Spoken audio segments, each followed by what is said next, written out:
about how long our meetings go. So 5:30 to 7 is what it's supposed to be, and 5:30 to 7 is what it's going to be tonight. So at 7 o'clock, oh, sorry. Well, no, but I'm just talking to them now. Oh, okay. I'm not talking, you're not recording, right? I am. Oh, okay, all right. Here we go again, another production. All right, so 5:30 to 7, at 7 o'clock, we're done. So, say again? I know it's past 5:30. I'm trying to get all this set. So if you got something to say, make sure it's only 3 minutes of something to say. So bap, bap, bap, bap, bap, and we'll get out of here. Okay? All right. Where are we? The meeting will come to order. Roll call. Tim Chiara is here. Linda Alexander. Here. Here. Thank you. Thomas Aceves. Here. Lisa Benavides. Here. David Eby is not here. Catherine Parankama is not here at the moment. She might be here later. Claudine Pedroncelli. Here. All right, so we have 5. That's a quorum, so we're all set. We'll do the Pledge of Allegiance. I pledge allegiance to the flag of the United States of America and to the republic for which it stands, one nation, under God, indivisible, with liberty and justice for all. All right, thank you. And next, has everybody had a chance to look at the minutes? Yes. All right, do we have a motion to accept the minutes? I move to approve the minutes. Did you say? I move to approve. Do we have a second? A second. All right, we have a motion and a second to approve the minutes. All those in favor say aye. Aye. All those opposed say no. All right, the minutes are approved. All right, we are up for public input right now. You have 3 minutes. If you want to say something that is not, about something that is not on the agenda. Is Ray?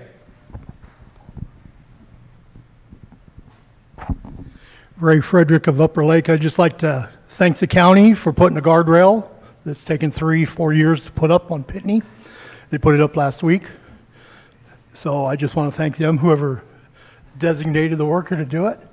Thank you. All right. Thanks, Ray. Anyone else? Juan.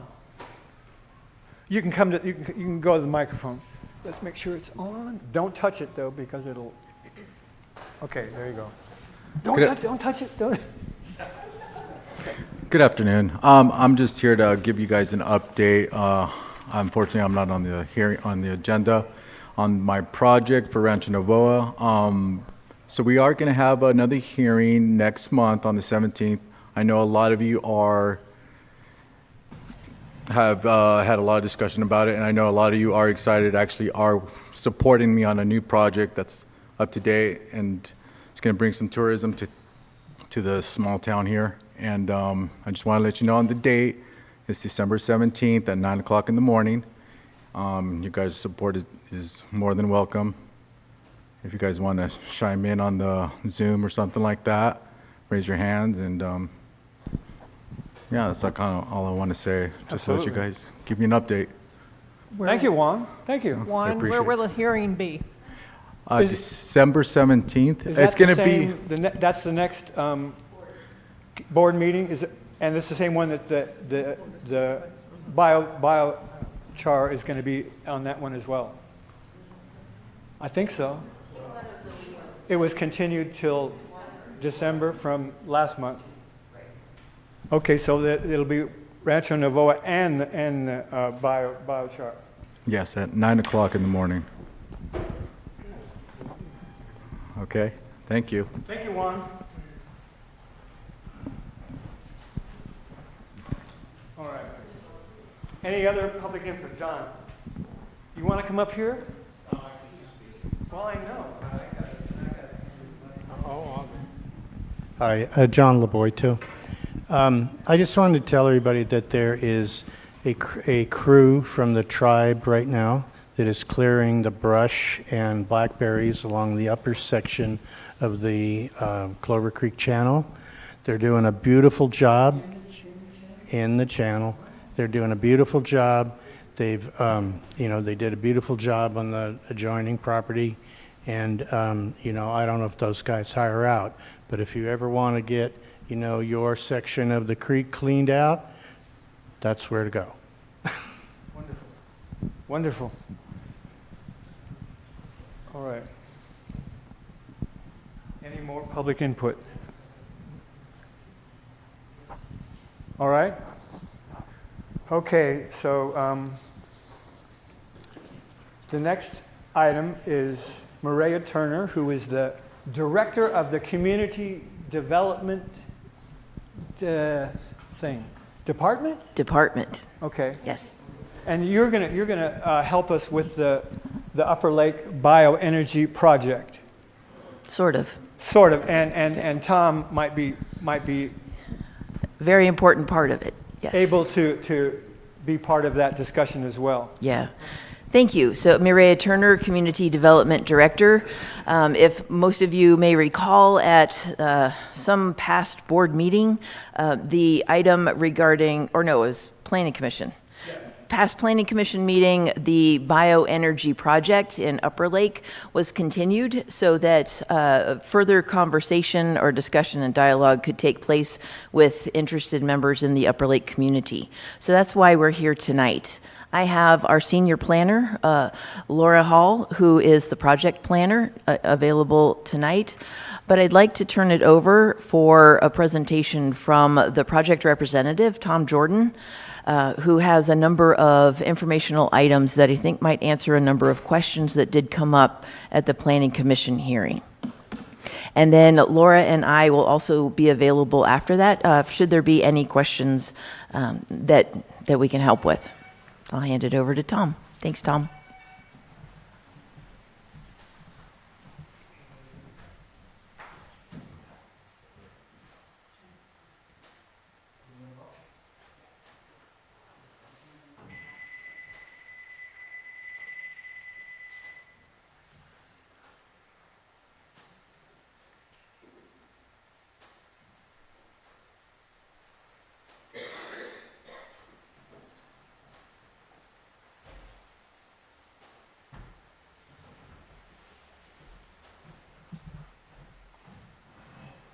Are we good?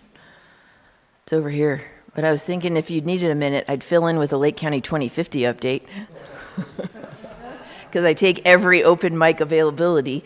So yeah, just before he gets started, I wanted to extend a real heartfelt thanks to the people who have been giving of their time for the public input phase that right now on local area plan advisory committees and community info.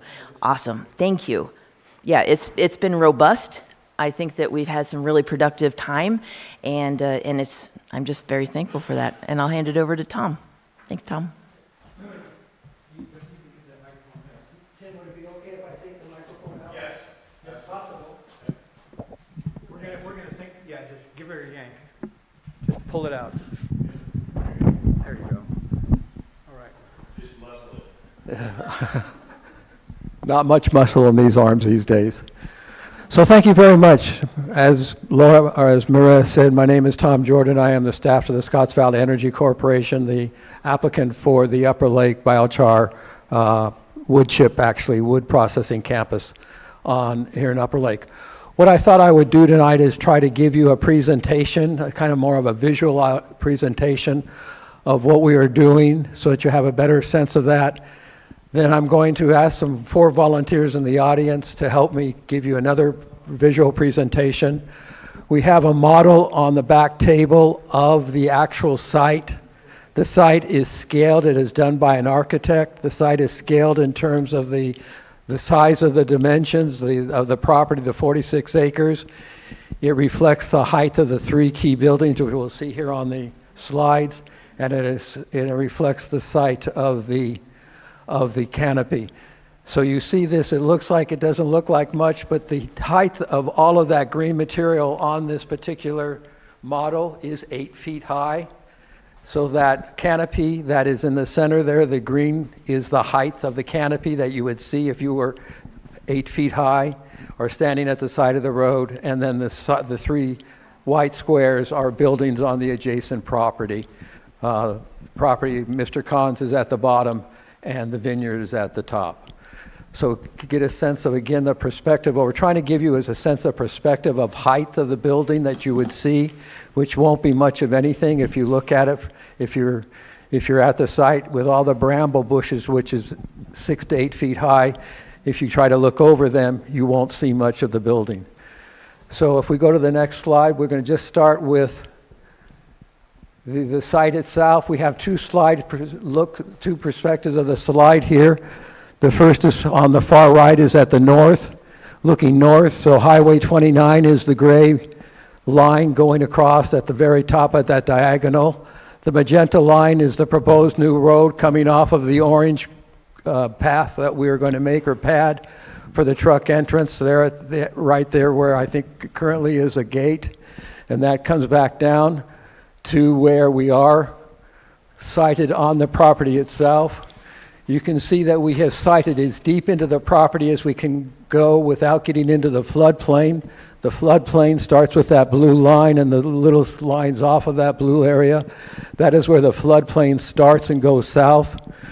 We picked that data up from the County of Lake staff who gave us those GPS markings so we know exactly how far we could push into. Key points to look again are the white building. That building's about 23 feet high. The white building here on the left, that's Mr. Kahn's barn area on the right. And his house is not shown on that particular property. Looking from the south, going back the other way, you can see again our 5-acre property is encircled with the red line. That's 5 acres, and within that red line is the acre that will be fenced, where most of the processing and operation will occur. So that gives you again a perspective, we hope, of where we sited on the property. We could have sited, we had the opportunity to site any place on that property. We were not limited by the Watershed Protection District of where on the property we wanted to site, but in consideration of the public, the residents, and the whole area, we pushed it far as deep into the property as we could go without getting into the floodplain, which obviously made a lot of sense. Go to the next slide. There has been some concern about flooding. I think we're all very concerned with the weather that we have right now and what we're hearing about, and what's happening in Seattle and Oregon is tragic.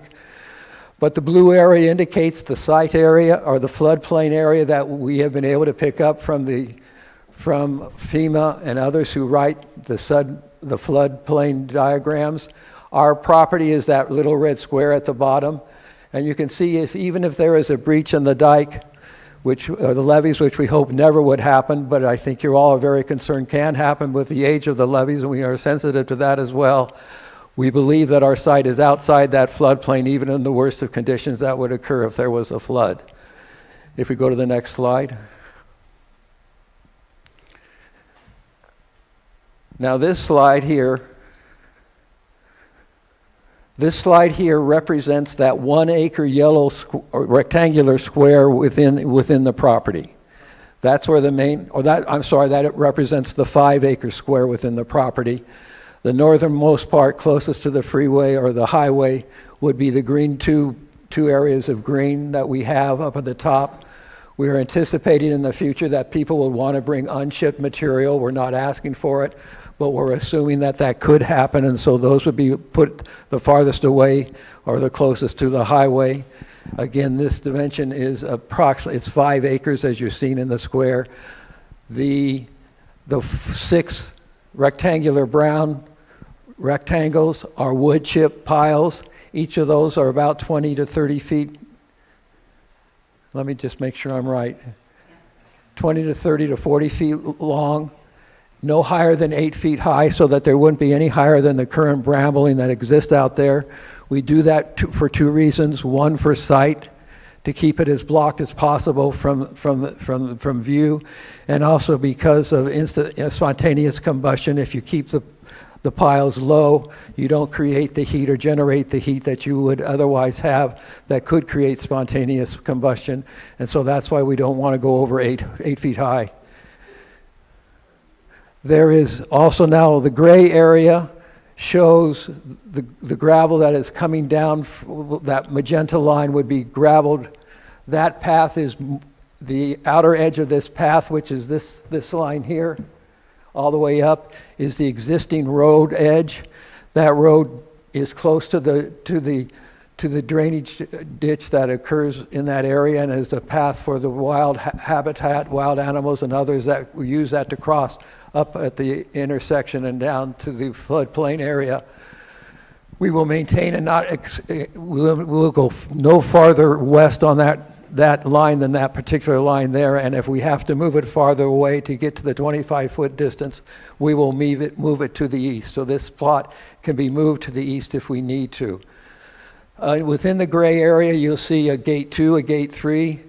Within that's the 1 acre area that we are talking about where most of the processing will occur. The white square or rectangle at the bottom there, that's the canopy.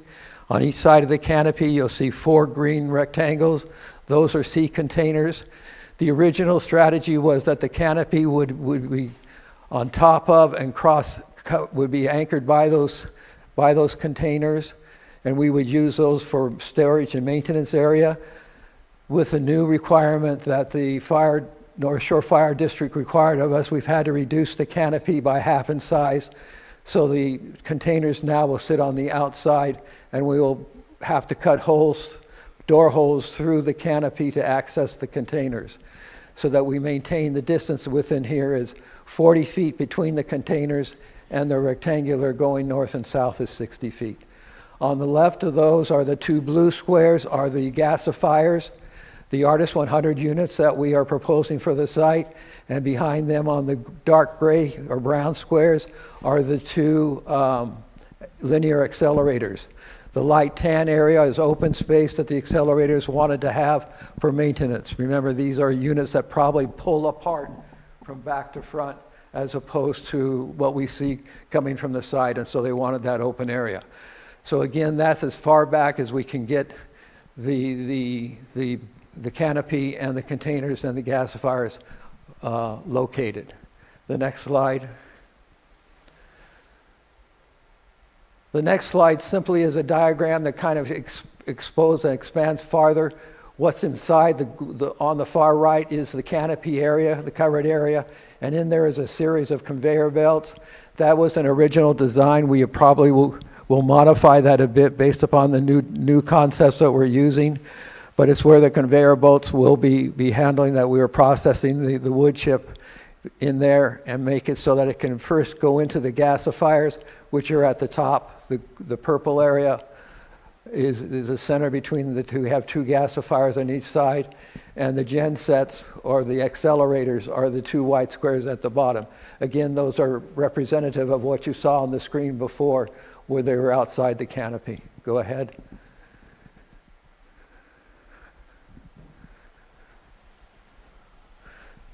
This is a kind of a pictorial rendition of what the canopy would look like with the gasifiers and the gen sets on it. So you're looking at this from the vineyard to the west. You're looking at what the canopy would look like. Again, the height of that canopy is a maximum of 23 feet from the ground to the top, which is just about the equivalent of a 2-story building, and the same size, again, as I want you to think as relationship of perspective of the building that currently exists on the vineyard at the back there, which we are using as a reference point. The next slide just shows us the interior structure of the canopy with conveyors in it, so you get a sense of what the inside would look like. Again, it's 23 feet, 40 feet by 60 feet by 23 feet high. And then we wanted to give you some perspective to look at what you would see. So this is looking at from the street. You can see the site of the building. It's hardly visible at all because of the direction or the depth of this building and the height and the covered by the 6 to 8 foot brambles that we don't intend to remove from the site. We see them as providing that kind of buffer that we think the community would prefer. You can barely see that site. On Sunday, my wife and I and my brother, we went out with these poles and we tried to extend them 23 feet in the air and we couldn't even find them. So I have no photos. My hope was to give you some photos of what those would look like, but that didn't occur because at that distance we couldn't even locate the pole.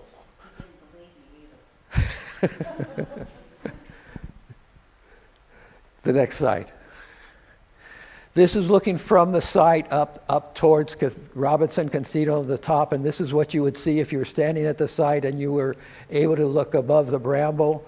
You would see Mr. Khan's house first, followed by his airplane hangar. Then there's the Highway 20 because it wraps around at that point, and then you have the casino.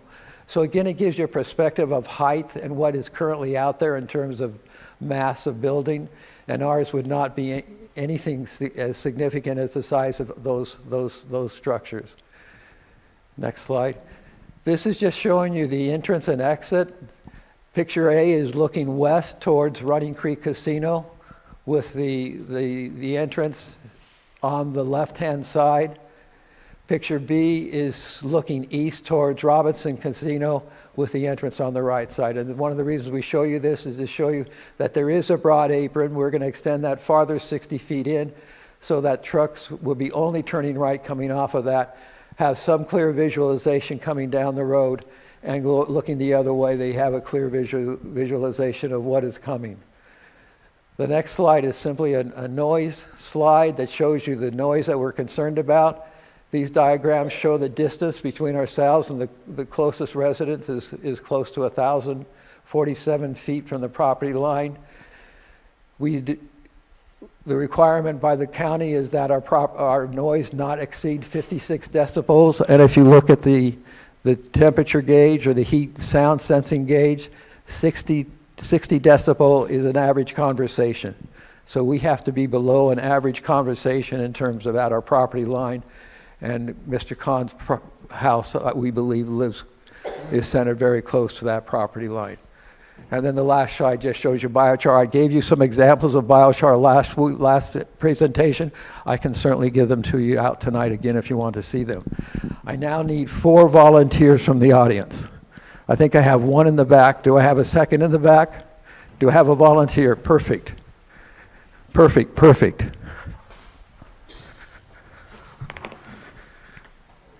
I want you to grab a pole each, and I want you to stand on these marks here. And I want you to stand on that mark over there. I need 2 other volunteers. 2 volunteers. I got one. I need 2. I need a second. Who's going to be my second? Come on. Oh, I got a second. She's coming up. See that mark over there? Yeah.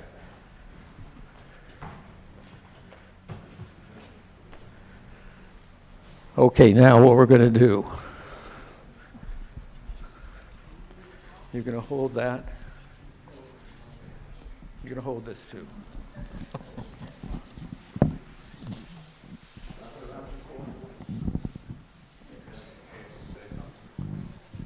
I know, huh? I got the mic.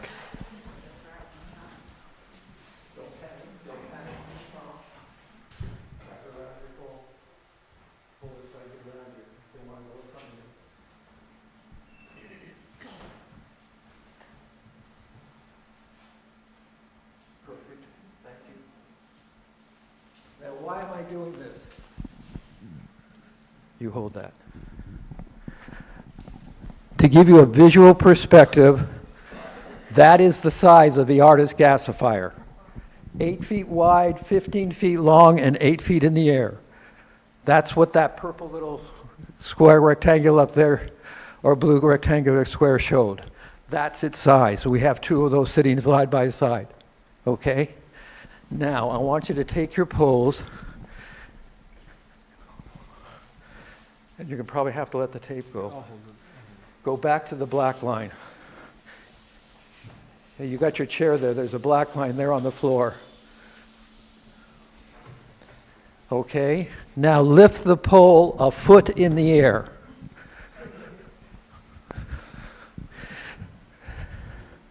Oh, y'all do parallel parking pretty well. Excellent.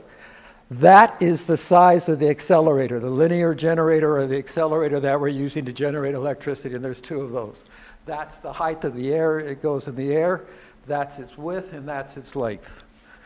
So that concludes my presentation. I'm respectful of your time. You all want to get out of here at 7 o'clock. I'm happy to answer questions. Mariah said that she was able to answer questions, and Ms. Hall is here as well. So, Tom, I've had questions from the inception of your presentation regarding admissions, particulates, and have never gotten a straight answer on that. What would be, as far as the air quality that this project would emit? thank you.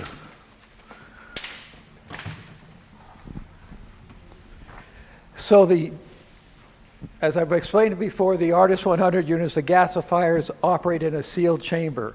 So there's no release of GHGs, no emissions occur in the sealed chamber because it's all captured and contained and scrubbed at that point in time. The syngas then goes to the linear generator. Let me read you from the manufacturer of the linear generator.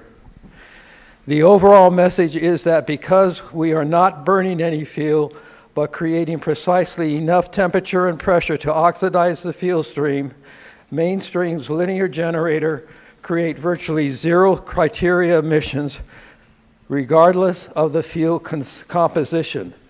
This system will be cleaner than any gas or diesel engine in Lake County. In terms of the comparison, a diesel truck, a 250 or 350 Ram or Ford truck running down the street will produce 5 to 6 to 7 times more emissions than ours. So in terms of nitric oxides, it's less than 1.5 parts per million. Carbon monoxide, 12 parts per million. Volatile oxides, less than 10 parts per million. So the data suggests that these are cleaner than running a stove using natural gas. But you're just looking at what the manufacturer is presenting, but do you know that all to be a fact? Is there any test model anywhere The Mainstream has over 300 of these in operation. There would be no reason for them to give us false data. It's because they would have had to have gone through other air quality boards besides ours before. So we trust their data in terms of Mainspring, and the GHG we're running right now, and there's no emissions occurring in the Artist 100 unit that we're using right now in a test mode in Walnut Grove. How many diesel vehicles, trucks will be entering and exiting per day? Do you know? We were saying we believe at a maximum will be 1 to 2 trucks a day. And that's the part of our missions. We're going right now through certification for the carbon credits, which means you have to do a life cycle analysis.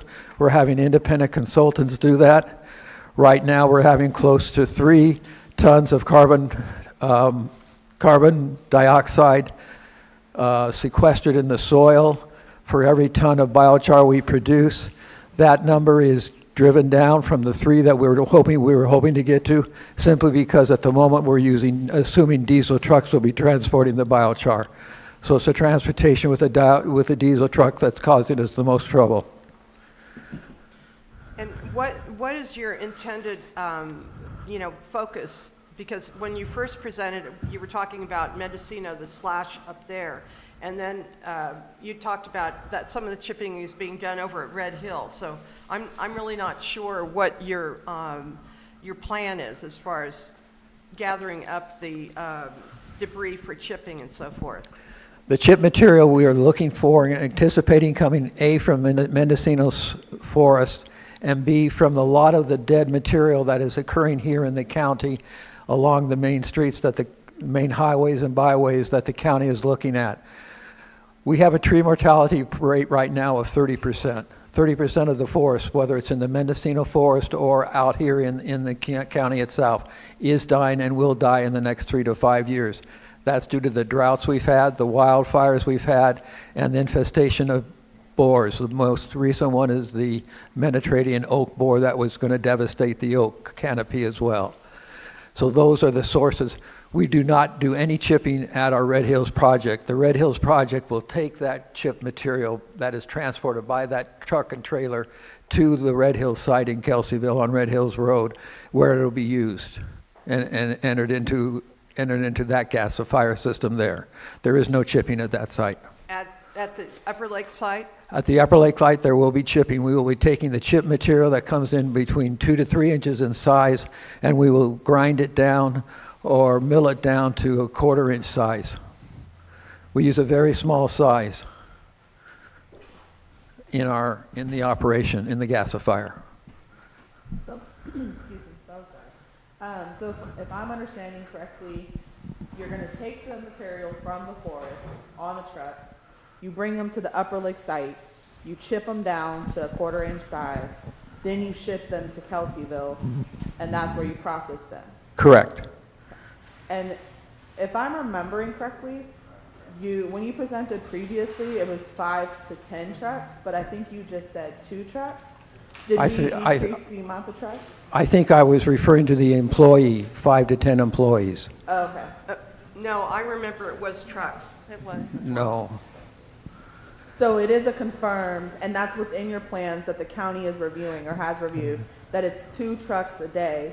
And those are trucks, I believe you said in a previous presentation, those are trucks that are already on the road right now. It's just instead of taking them somewhere else, they're taking them to your facility. Is that Correct. accurate? They're going to be taking that material someplace. You're absolutely right. We are contracting with truckers. We do not actually own and operate those trucks, so it'll be contractors that are currently in the field right now moving material around. Thank you, Tom. Julia Carrera, Upper Lake. Charlie, I'll give you the mic next. Great presentation. Thank you. Good job. You know I'm 1,000% in support of this project for green energy, for your tribal sovereignty financially. I am 1,000% against the location. And in your, you may not be aware of this because all you can do is look at the current flood maps, but those are outdated. They no longer are sufficient. The federal government, FEMA, is now updating the flood maps for all of Upper Lake to be in a flood zone, not just a 10,000-year or 1,000-year flood zone. So I just wanted to clarify that. I appreciate the work you put into it, but your building will be in a flood zone, and it's so much so, the momentum of the situation is so much so that the flood insurance companies are no longer offering flood insurance for Upper Lake. So this is a serious matter. And I just wanted to make sure people were aware that although you gave a good presentation, I really enjoyed it, this is not the location. Plus, we're on prime ag land with Williamson Act. And my understanding is that our planning department's main goal is to preserve prime ag land. Thank you. Yes, sir. John LeBoytoy, the main issue that I raised at the Planning Commission is with regard to the balance of the property, which is approximately 40 acres above flood level, whether there is some way to, through the activities of this project and the permitting, to get that 40 acres returned to agricultural use. When the county attempted to remove the vineyard, they pushed the debris to both sides, the east and the west side, and a lot of it is in the area where your 5 acres is, and you're going to have to deal with it. And so you guys will be the experts. You already know how to get rid of it. So, if we could get the entire area cleaned up, there's a good chance that some ag or tenant would be able to take over and bring that property back. I know that when you were here before, you mentioned archaeology, and I think Correct. there really needs to be an archaeological survey of this property. I mean, it really doesn't work to say we think there might be something out there somewhere, so we can't use any of it.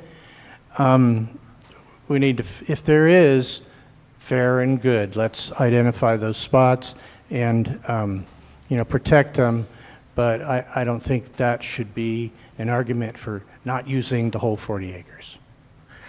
Yeah, I didn't suggest it and wanted to suggest that it was an argument for not, I'm going to work backwards on your discussion.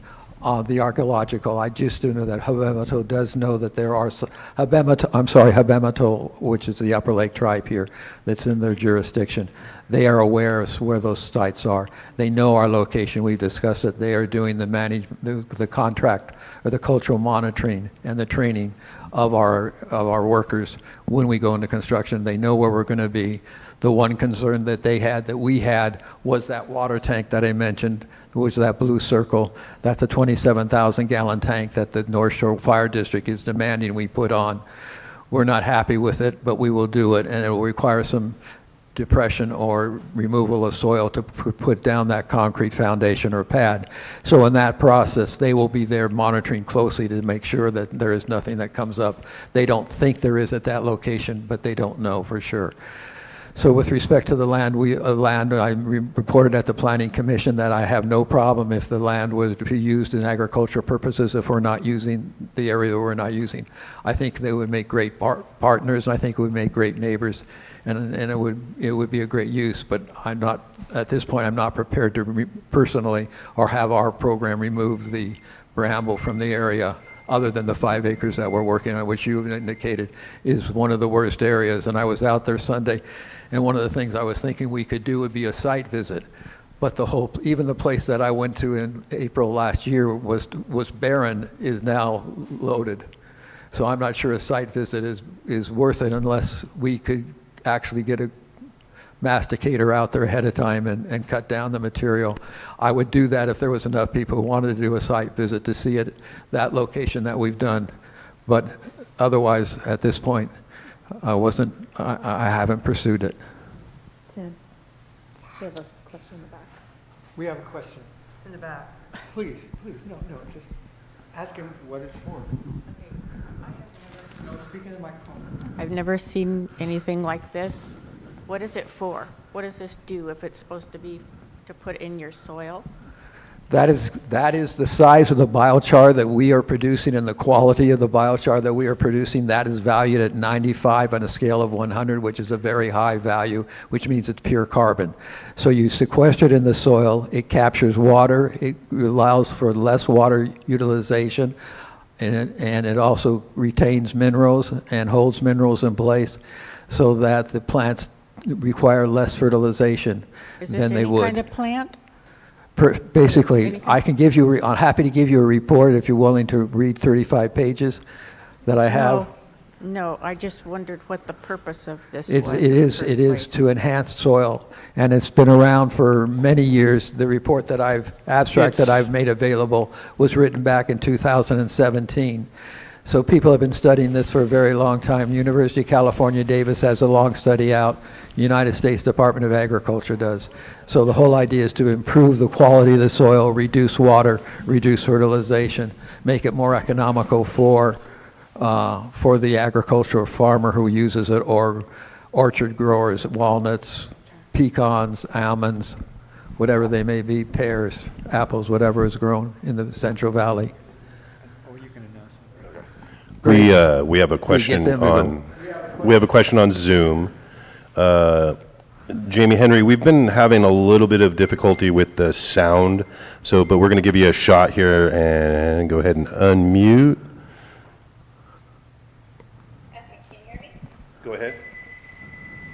So just going back to the previous question regarding the prime ag units and possibly that going back into the hands of someone that could develop it, develop the agriculture later, would that be something that you could possibly, I don't know, maybe a deed restriction or something like that? Because saying, yeah, we want to do that in the future is great, but someone who really wants that kind of commitment from that, especially coming into our small community, I think I think I can speak for everyone that it would be nice to have something more substantial or concrete where there's a decision of, yes, in this amount of time, taking in, I don't know, applications or something for someone to develop that land or get into an agreement for developing that land agriculturally, and doing so with the commitment, like a deed restriction or something like that, like I mentioned, would that be something that you'd be willing to discuss later, or something that you could do for us as a community leader, so that there's an actual commitment to that land being developed agriculturally again, rather than just, you know, a promise at a meeting? Did you catch that? Did you get all that?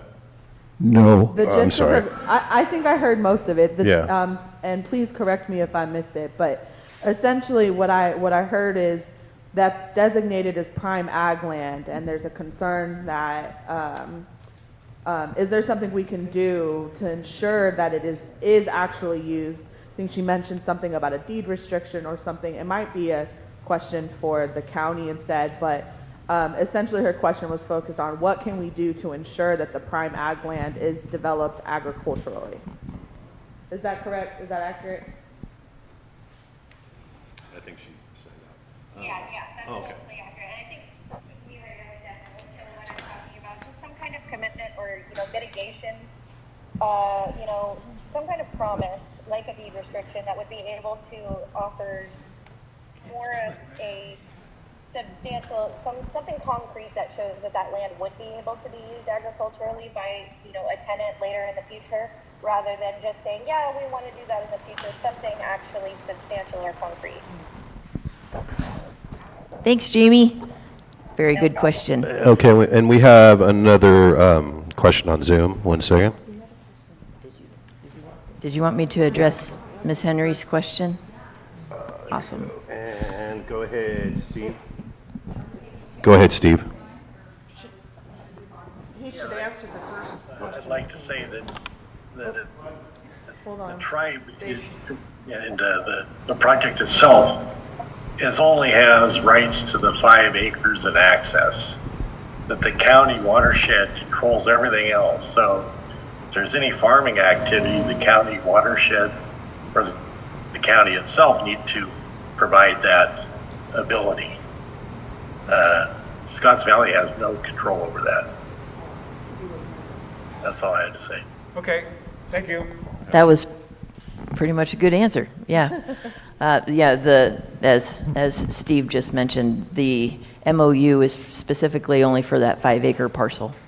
So I think the overall goal, if I'm not mistaken, is this is in the Middle Creek watershed restoration area. So the goal is not to have long-term agriculture in that area, but rather at a point in the future, which is why the building is considered temporary, is when the county is able, and Pawan, feel free to correct me if I'm wrong, but when the county is able to finally restore that back to the wetlands, that's what the goal is for the Middle Creek Restoration Project, not to continue using this for arable land for the indefinite future.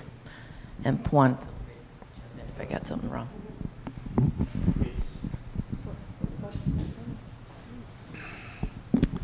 Half of the total property is within the watershed. The 46 acres to the north is not. It's not in the flood area at all. Is that the 46 acres to the north that's totally not part of this project? No, it's the 46 acres which he's been talking about, includes the 5 acres he's talking about, and there remains about 40 acres, which is above the 100-year flood, will not be influenced by the Robinson Slough restoration, and could continue to be used for agriculture. So that's not a me question, then that's actually a board or a Pawan question. Well, you know, at the end of the day, it takes some farmer who's willing to lease it. So, you know, the question that I've continued to raise is, we have here an applicant who appears to have the ability to clean the property. And can't we make that as a requirement of the permit for the 5 acres? So what you would ask, okay, so that's a good question. Typically when we are doing conditions for use permits, We're limited to the actual project site. We are not able to, we do not have the authority to make requirements for that applicant slash future permittee to take care of things like roads outside of its project area, or in this case, maintain a parcel that is outside of its memorandum of understanding or the agreement that it has signed with the county. So we have made note of that, but at this point, I'm not sure that we have any authority to require that outside of the project portion that is under control of the Scotts Valley Energy Corporation. All right, we have another question on Zoom. Frank, go ahead.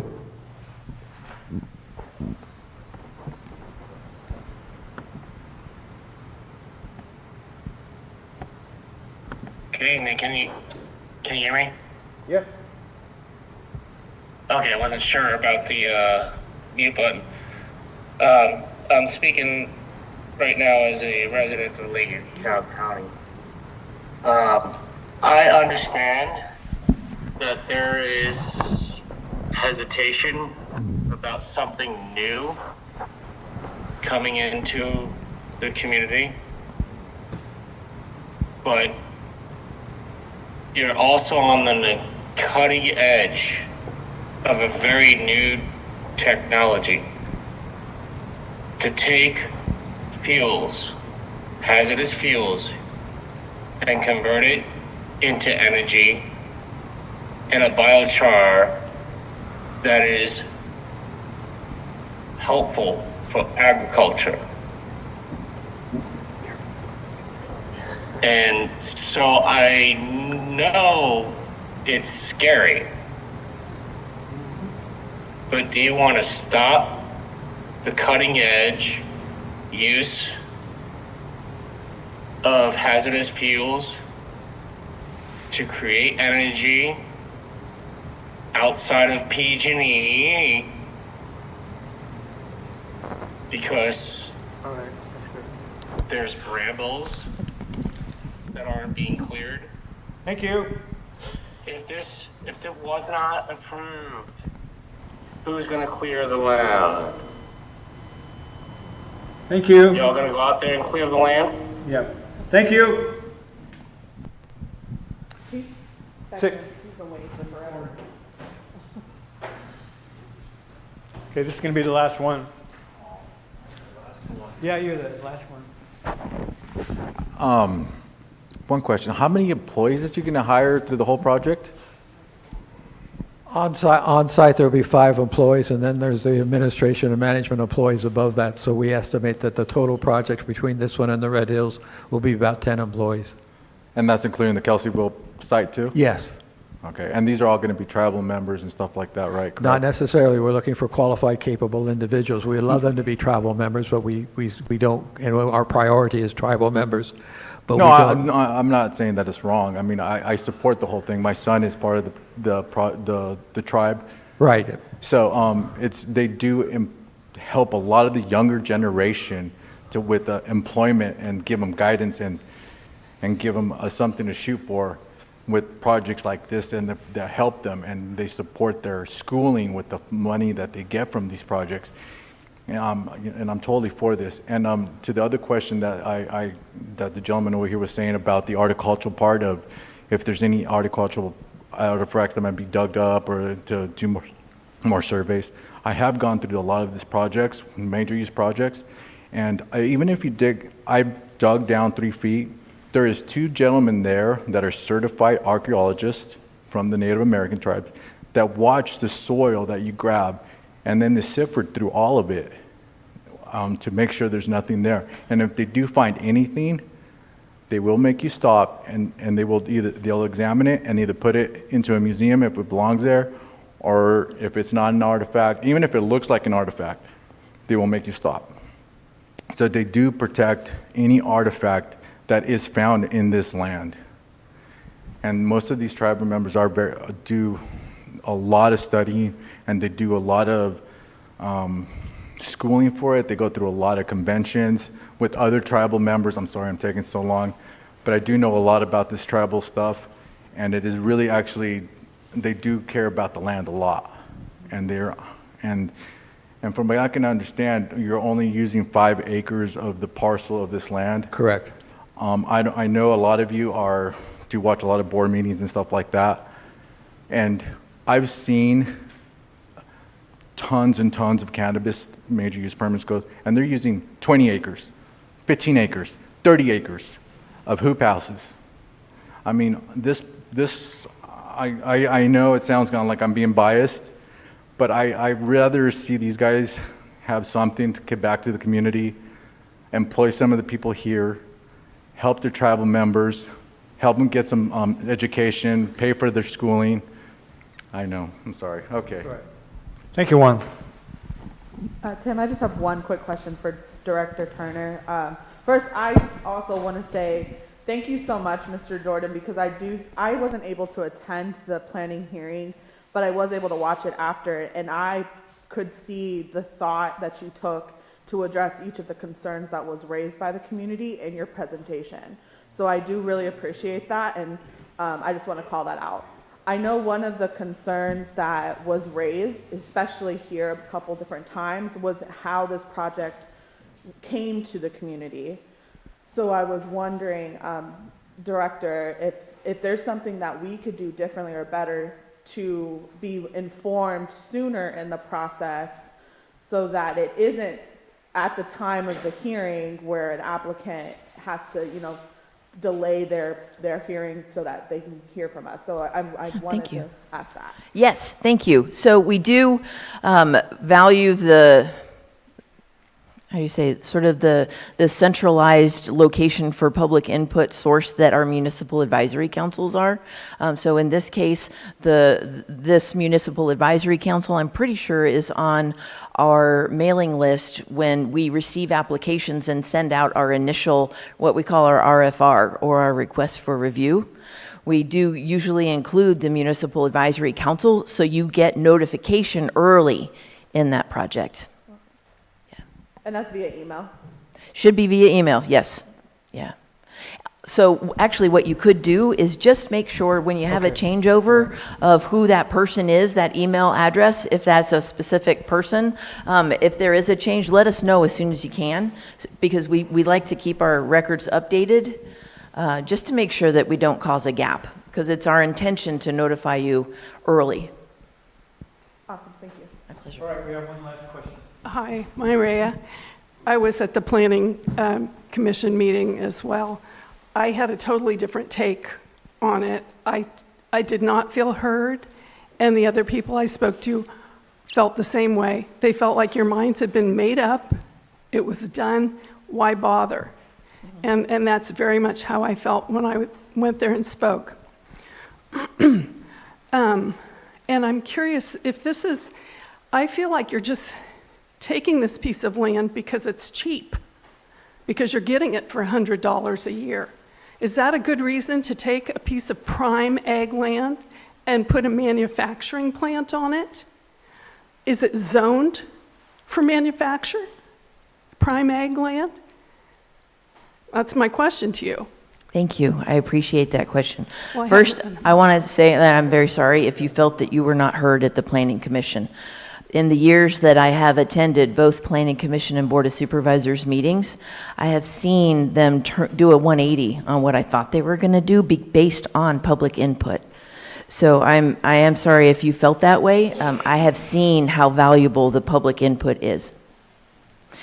Secondly, the way a location is typically chosen, and I'm only assuming, I'm thinking like a developer, is if they're doing it right, they're going to contact us to see what zoning district is appropriate for their proposed project.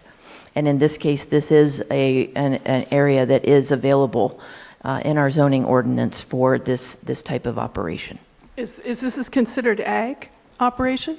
Is it ag? It's a power generation facility. So if you want to have a question about future locations or future projects, What we usually do in the planning division when we get an initial inquiry like this is we go to Article 27 in our zoning ordinance, because it has a whole bunch of different types of possible uses, and then you'll see it go across all the zoning districts that we have, and you'll see where it's dotted. Like, so you can either tell if it needs a zoning permit for like a bed and breakfast, or a major use permit for a power generation facility, or, you know, all different types of uses, emergency shelters, telecommunications, all kinds of stuff. It's all in those two tables. There's one on like page 3 for the zoning permit, the small stuff. And then if you go down to like page 35, there's another 2-page table that has a lot of the minor and major use permit stuff. So feel free to, anytime you have a question of, is this an allowed use on this parcel? Take a look at what that zoning district is and examine that table. It'll help you.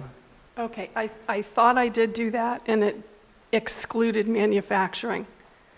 This is considered a wood processing and power generation. So you're not manufacturing biochar? Biochar is the byproduct of the wood processing and power generation facility. Okay, so they're going to be selling power? It is a generation of power that, if I understand correctly, is not getting sold in this location, but they are using it to power the facility, its operations. Okay, one more thing.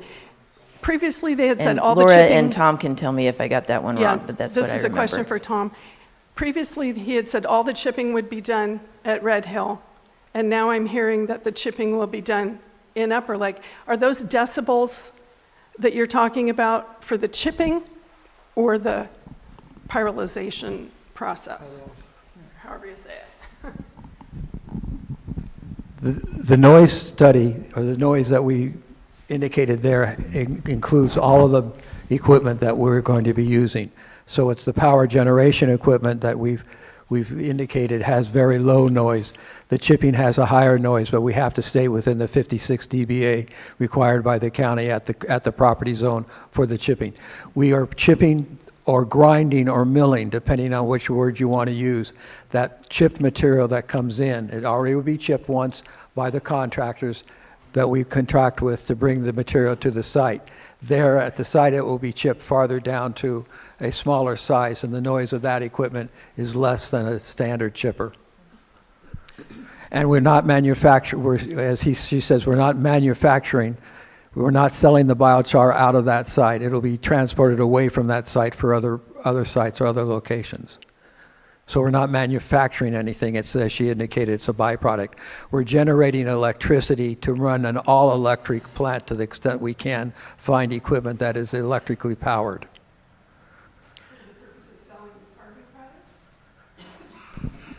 The biochar itself will have a carbon credit capacity to it that we will be able to sell to create a revenue stream, yes. But that's a virtual reality transaction. You don't take, if I want to buy carbon credits in Germany and I want to buy them from Scotts Valley Energy Corporation, I do a virtual transaction. I don't buy the biochar, I just buy the credits. The biochar itself goes back, has to be sequestered someplace, and we would prefer to have it sequestered here in the county, but we will go anywhere to sequester that material. I have a question for Mariah, the Planning Commission. What is the next step then for this project proposal to be okayed? So the item was continued. It will return to, is that December 12th? 17th, I think. 17th? Thanks. Yeah, you're right, thanks. It'll return back to the Planning Commission for, I would anticipate that they will reopen the public hearing and then take the item into consideration for possible approval or denial. December 12th. Thank you. Wait, December 12th, is that a Tuesday? Because it's a Thursday. It's a Thursday, December 12th. Okay, excellent. Thanks. Yeah, we have Planning Commission meetings on the 2nd and 4th Thursdays. But except for November and December, when the 4th Thursday always falls on like a holiday. So just the 2nd this month. So then, as far as the departments that have to okay it, what departments are left? The agency review takes place during the request for review stage, the RFR stage, that very intro stage. So we get the application, we make sure that it's complete enough that the agencies, the different departments can take a look and send us their recommendations. Yep. And then we distribute it to those departments and agencies. It could be PG&E, it could be CAL FIRE, not just county departments, at the same time when you're getting the RFR as well. All right, It's all we're one gonna list. have to cut it short now. No Zooms. Yeah, we have to move on to the next item. Thank you, Maria. Thank you, Tom.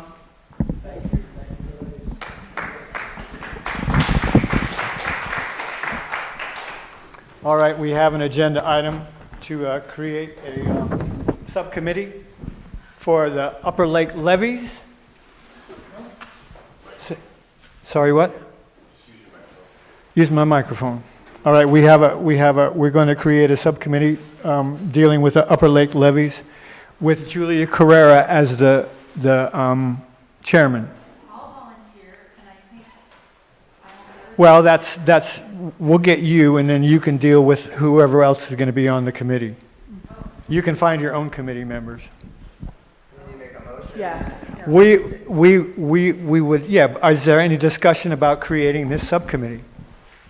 I move to create a subcommittee for the levies with Julia Carrera as chair. Second that. All right, we have a motion and a second to create this levy subcommittee. All those in favor say aye. Aye. All those opposed say no. All right, we have the subcommittee created. Thank you. You're welcome. All right, now we have Linda Rosa's bill. Okay, thank you. And you're going to talk to us about Upper Lake levees. And maybe Julia might have questions for you. Are you ready? Beat you to the punch. I already talked to her. So, my name is Linda Rosas Bill, and I've been managing the Upper Lake levees for about 8 months now. And so, in speaking with Julia and some other community members, I've heard the issues, and I want to assure you that I'm not that person. And so I've worked in Upper Lake before. Actually worked for the tribe. I was the environmental director for the tribe. And so the community is very important to me. And so I just wanted to share with you guys what I've learned about what my job is. Because when I took over this position, my training was during storm season, and it was mow the levees, don't let it flood. That was the training I got. And so in doing some research on what we're supposed to do, we are supposed to prepare for semi-annual levee inspections. They're spring and fall time, usually around April, and then we just had one again in October. And so we do that. We've actually scored very well in the past ones. Most of our issues when DWR does our inspections every year, and then Army Corps will come out every 5 years and inspect those levees as well. And so our biggest issues on those levees is vegetation. And so we are trying to get that under control. You see our crews out there. We've hired Tara to do some of that clearing of the vegetation. We are working with Fish and Wildlife. We actually just did a tour with them yesterday. And they are on board with our plan, which is the second thing, is to develop an annual flood zone maintenance plan, or maintenance plan. I will pass this around so you guys can check it out, but it's only been approved by one agency, or actually 2 agencies thus far. That way you can see our plan. This is what we've projected that we're going to do, hopefully on an annual basis. It all really just does depend on funding. We do have some urgent issues that we would like to address, which is mostly storm drain stuff, one irrigation, but that's all dependent on funding. And so we've applied for FMAP funds, and we've got them. Well, we got approved for them, but because of political stuff and things out of my power, I was notified that there's a possibility that they could void all our contracts. And so we're looking for different funding with DWR, with FEMA, BRIC grants, and so I've been looking into that, and we're going to start writing those grants so that we have the monies to bring them back up to par. As it stands right now, we have the 5 units. Out of those 5 units, 2 are in active status, 3 are not. And so my goal is to get all 5 into active status within the next 5 years. The other things that we do are to obtain the permits. So we are essentially the janitor, basically, is what it comes down to. We get our, I guess, people who tell us what we're supposed to do, how we're supposed to maintain it, and to what standard. So Army Corps plays a little bit into that, not as much unless we go outside of our RMA, that is our routine maintenance agreement.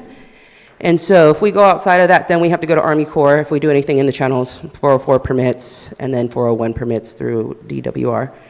And so they are the ones that approve CDW or whatever, Fish and Wildlife.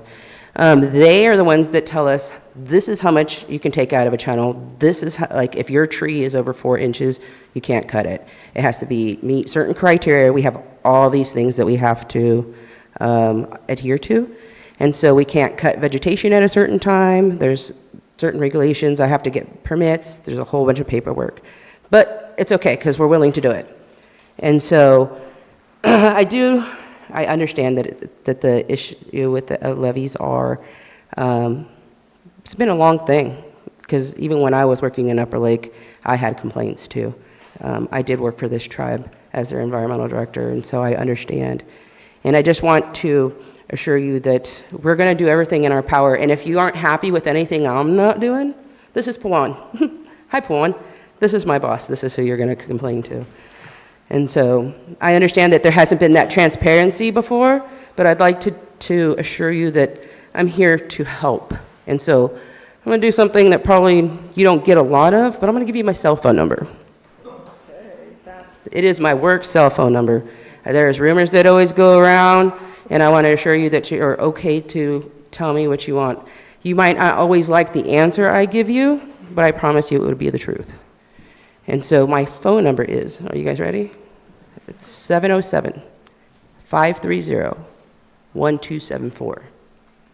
And so there's a lot of things that we are responsible for, but I really just want to get your guys' concerns and just take some notes and take them back.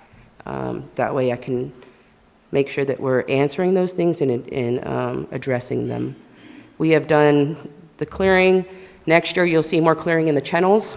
They're going to, from the west side of the Elk Mountain Bridge to basically Miss Robertson's property, that whole channel will be cleared. Vegetation, sediment, it'll all get removed.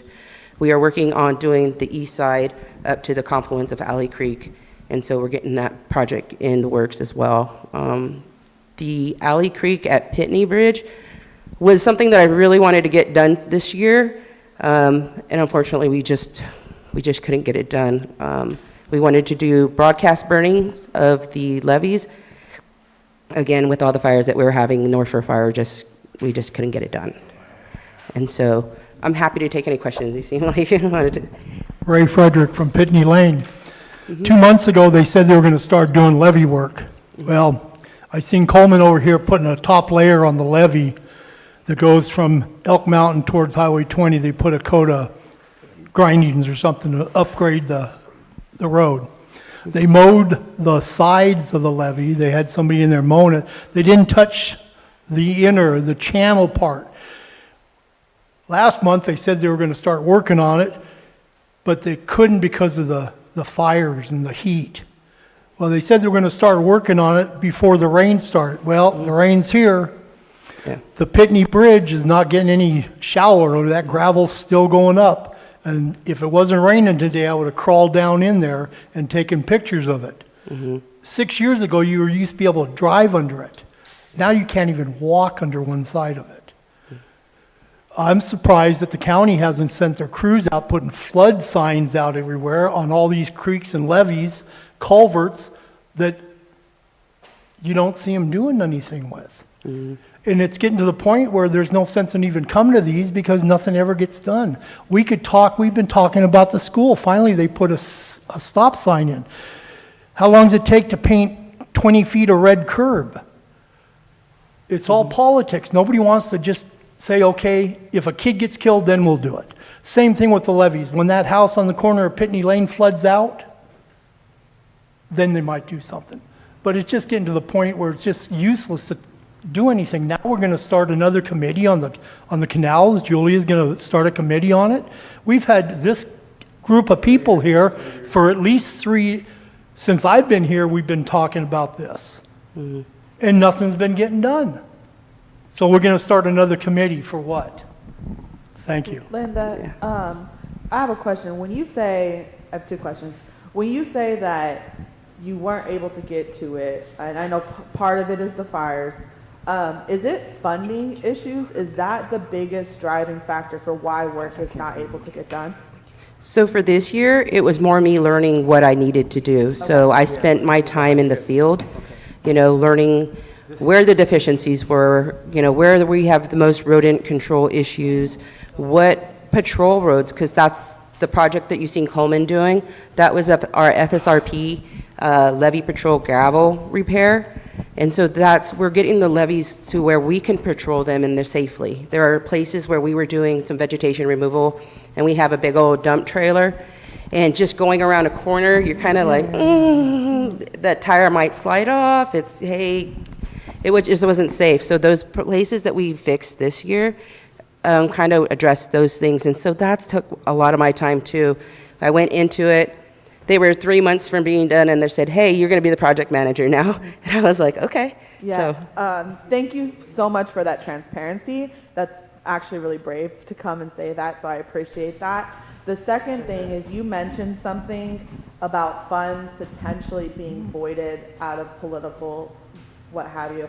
I know our supervisor had to leave a little early, but what can we do as an advisory committee to put pressure so that doesn't happen? Like what is it, like one person isn't pushing for it? Can we call our representatives? Can we push on EJ? How do we get that to stop?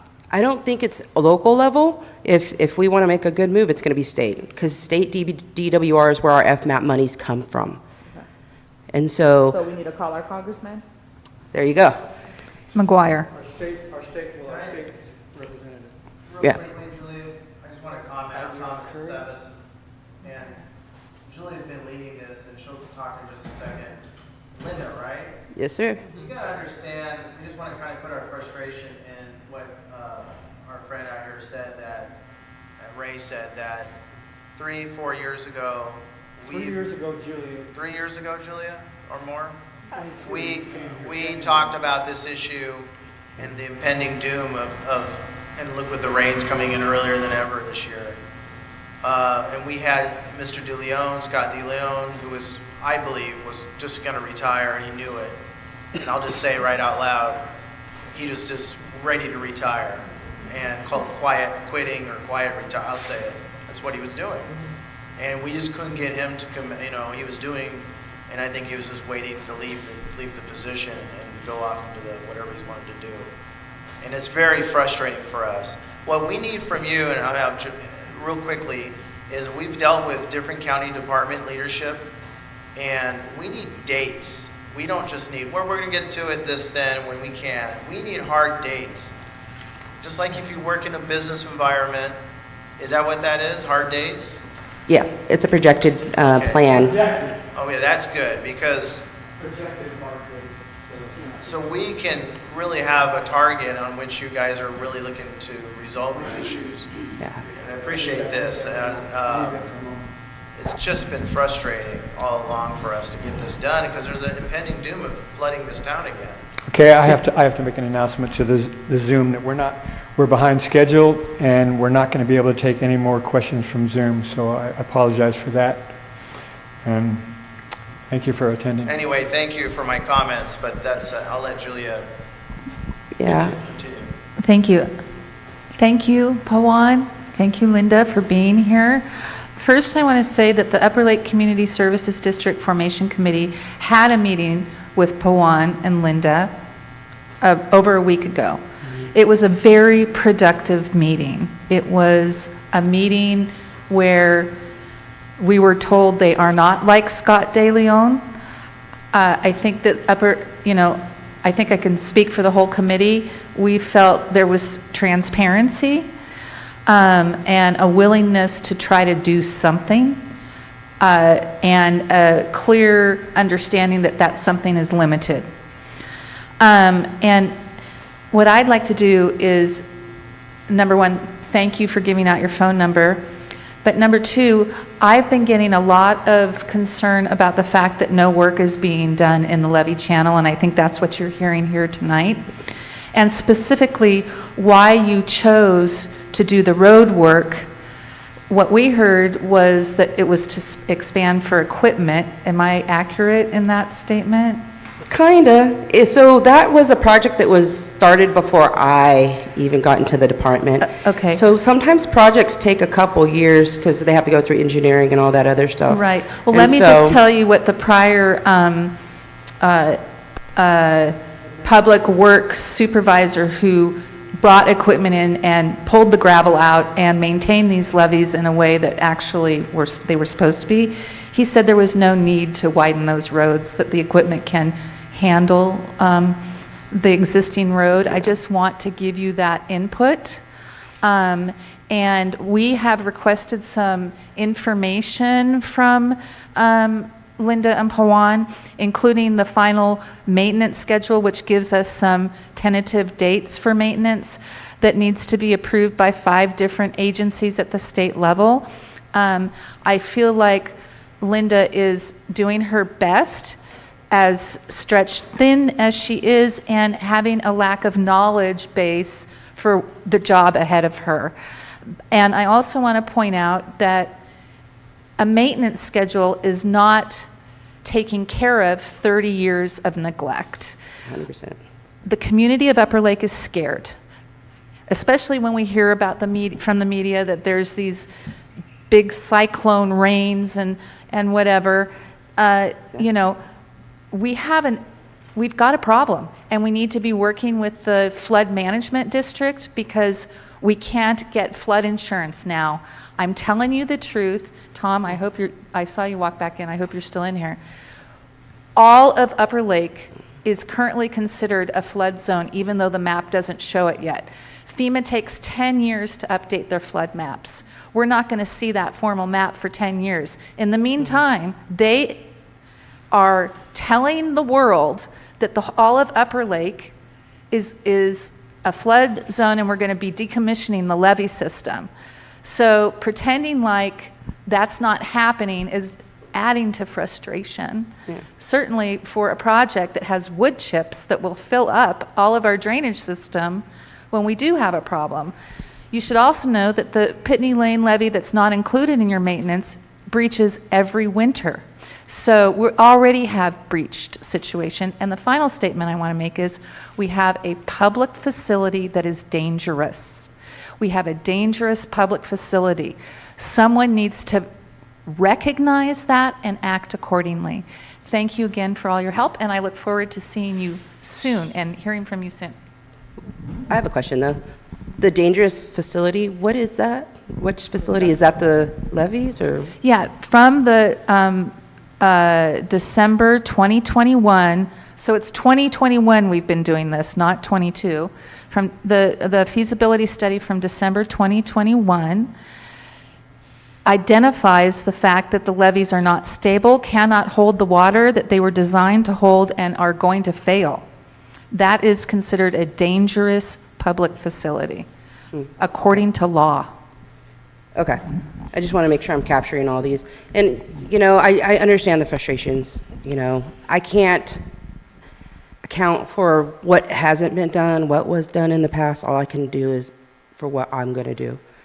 And so, in looking at that feasibility study, which Julie actually pointed me to, we are actually working on the second feasibility study to that. It's not to contradict it, it's to find, I guess, solve the problem, but nothing really solves the problem. That's the thing. And it's always going to be a funding issue. So if we can get past the funding issue, it's how do we get everything done in a timely fashion, right?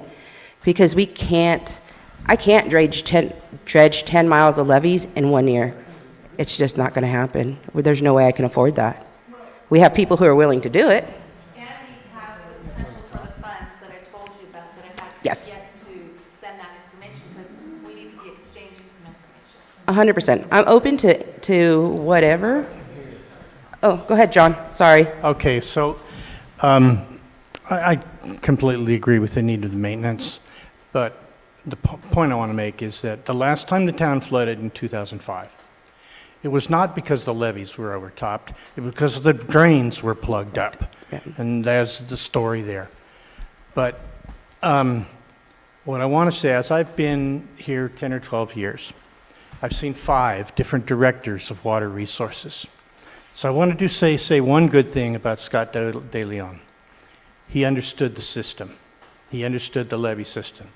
He knew when he needed to take action. He also knew, Linda, that it was perfectly safe to leave the levee gate open most of the time and allow the historic channel to have a normal flow pattern. So I am asking you, as I did in my email to you, please, please, after this storm is over, open the gate and let the creek flow.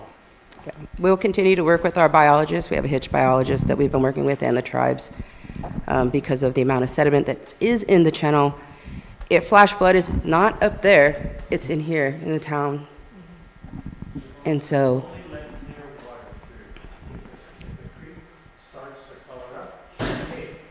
but that's the whole thing. It's time, right? Because if we don't start it in time, we might not get the flooding under control here in town. And so the water, there's still flow that happens through that culvert or that detention structure. It does not stop the flow. It brings it down to like 2 CFS. So flow and water still goes through the old channel. And then you still have, especially during storms like this, runoff that's going to utilize in that channel. Like I told you in the email, we are talking with the tribe. I am in close communication with our hitch person. Right now, there's no fish in those areas. Not at this time, but a good flow of water through the historic channel also tends to flush it out.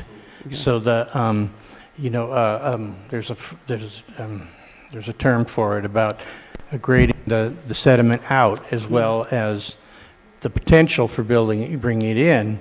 But my point being that if you're watching the creek, you don't let the dirty water go down the historic channel.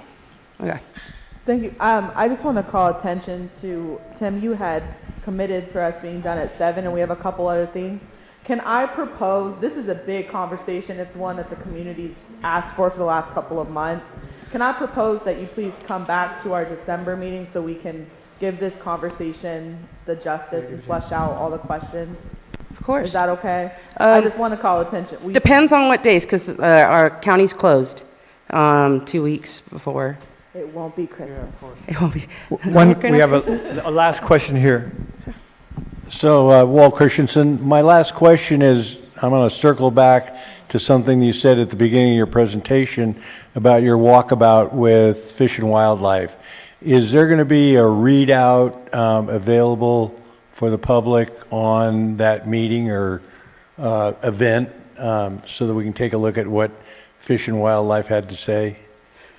I didn't take any notes. It was really just they followed us in a vehicle and we showed them our problem areas and where we had questions about Pitney Lane. There's nothing official. Okay. It was my concern at Pitney Lane going like, hey, if we do call this an emergency, can I get this stuff out of here? I wasn't able to get it, and I know that I'm not allowed to work in the creek when there's water present, but if we have an emergency, can I get it out?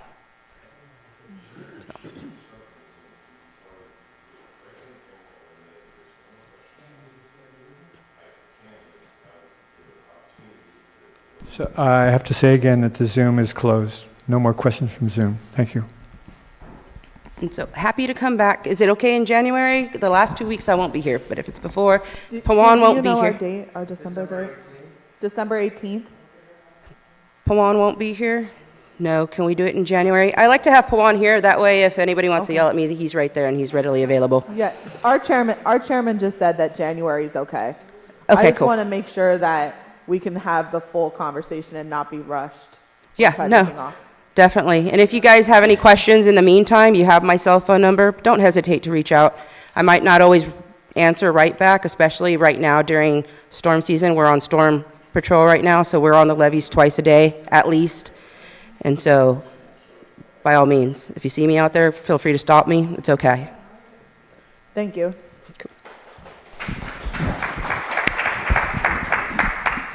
All right, thank you. We're basically at the end. Anything else? Do we have any subcommittee reports that'll be really quick? Why don't they do it? Really quick. Yeah, do it. Yeah. Well, we just have to do it next time. Really quick. I'm Dave Hendrick, co-chair of the Pile Road Subcommittee. And we got a email from Marcus that said, I'll pretty much read it to you. We are currently in the process of preparing the abatement warrant to remove items which should be completed soon. We have a planned out and scheduled the logistics to remove and dispose of items. The issue now will be weather. Imagine it's raining now. I was trying to have this issue resolved prior to the weather settling in, but we were unable to due to the vast county-wide demands on us. When the weather permits, we will remove the items on Jackson Street. This is Queenie's abandoned campsite up there with a fifth wheel above the green waste dump on Pile Road. Then we will focus our energies on property occupied by Cody, which I think is, he said code, but I think it's Cody. And any rate, that was what that was. So there hasn't been much happening since the last report I gave you. We've sent several emails to Marcus. He finally answered this one because I told him I was going to report to the meeting. And so just vague promises if he'll get around to it sometime, but he's way too busy, and he never gives us any specifics at all. We've heard basically nothing about what's going to happen with that $300,000 grant from it's some waste, waste management. Cody's encampment has grown. There's probably 4 people living over there now. And we reported that back on October 8th. And now that project, that's going on like almost 2 years on Cody and 3 years on Queenie's. And we really are not seeing very much response from the county at all, and getting pretty frustrated with the whole situation. And now he's put it off so that the weather is in his way, and so he can't do anything now. It's going to be too muddy up there. And it just means there's more people living over at Cody's now, and he has fires burning, he's burning garbage, and what's going on with his sewage? The county's done nothing about anything over there, and we have seen no county people come in at all. And we see people come and go. Today there were people parked on Mike's property that were going over to Cody's because the place is so muddy they can't drive in there. So they're just expanding their operations, and you have an advertisement up on the hill, this big fifth wheel, that you can come live here for free anytime you want. And they're not, this negligence by the county has just gone on, and it's just continuing.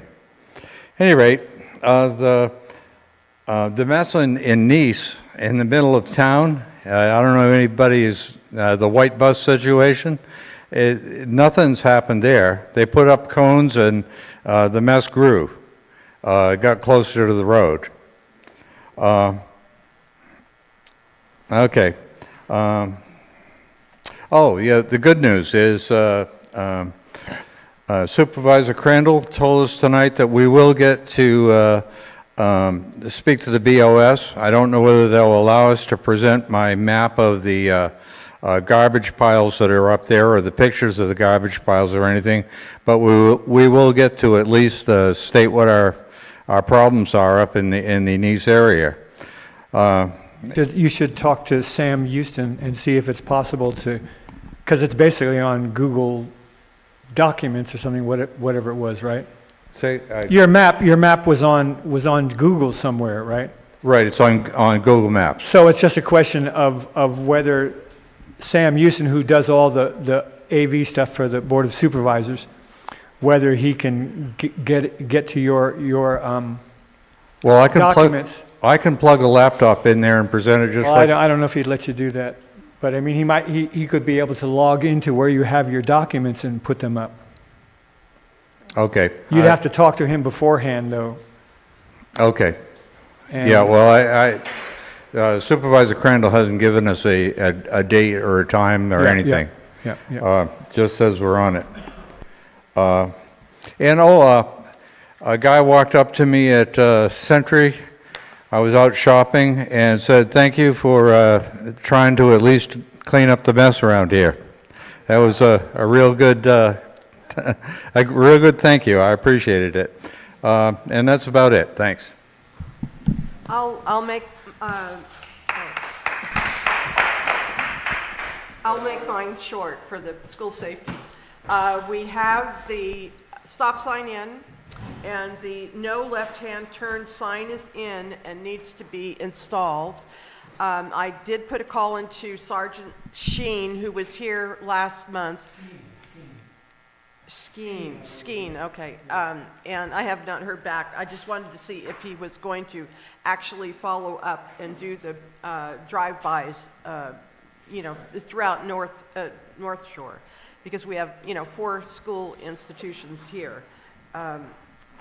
And there have been countless rumblings on Facebook regarding the speed in the morning, dropping off children at the school, and really unhappy people. So we have to keep at it, and I don't know what the next step will be, but I bring it up each board meeting, and hopefully we can make some progress to make it more safe for our children, because it's unbelievable, the morning drop off and the pickup at 2 o'clock.